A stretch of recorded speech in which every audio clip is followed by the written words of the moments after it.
Okay, good morning. I can't tell you, kids, how fun it is to see your faces here this morning. Oh my goodness, you bring us so much joy to see you here. Okay. One of the questions we're answering this morning is, assistant. I have an assistant here today. Can you bring all those things over here? Thank you. All right. He's well paid. What can I say? Thanks.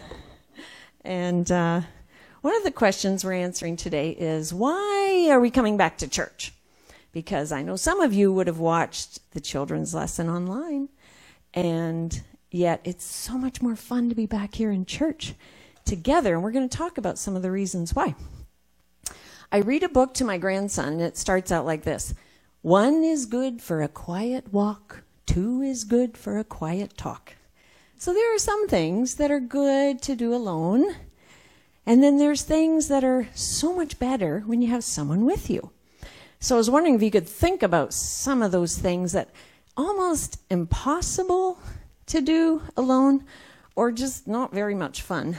I brought an idea. What's this? A ping pong paddle. Have you ever tried to play by yourself? I mean, maybe if you tip the table up, but running around to get this would be pretty hard. Another one. What's this? Go fish. That's pretty hard to play by yourself, isn't it, Lauren? Because it's really hard to forget what you have in your other hand. And so you just not have very much fun doing that on your own. So there's a few things that are better to do together. Here's a walking stick. And sure, you can go for a walk by yourself, but it's so much nicer to be able to walk with somebody and to share what you see. And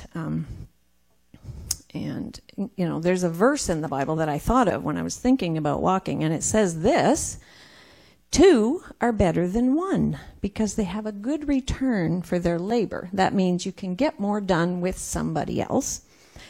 And if either of them falls down, one can help the other up, right? So that's a good reason to walk with somebody if you can. And that's kind of what we're talking about today, is walking with Jesus. Sometimes we find ourselves feeling like we're doing it alone, and that can be kind of hard.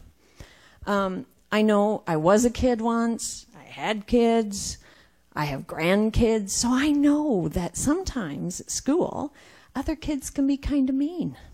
Never us, right? Just the other kids. And so sometimes they might tease you for choosing the things you choose to do because you follow Jesus. So I don't know how we're going to do this. Here we go. So he's my assistant. I'm going to try to use the mic too. If you're trying to do it all alone and you don't feel like you have anybody with you, when those words are said and they really hurt, they kind of break you, don't they? When you're feeling all alone and people are teasing you maybe for making your choices about following Jesus, it just kind of hurts. It breaks our spirit a little bit. But let's see what happens if we have people who are walking with us. So I know when I was in school, I just even wanted one other friend who would sort of think the way I thought, and it made me feel better. And so maybe you have that friend at school, or you come here to church and you have kids your age that think the way you do about Jesus, that love Jesus. Maybe you see some other people here at church that love Jesus, and that makes you feel better. And then you get to school and things are said, and the words, they don't break you because you're thinking about all the people that you have with you that are walking along with you when you're trying to follow Jesus. Does that make sense, Danny? Yeah. Oh, good. Right answer. Okay.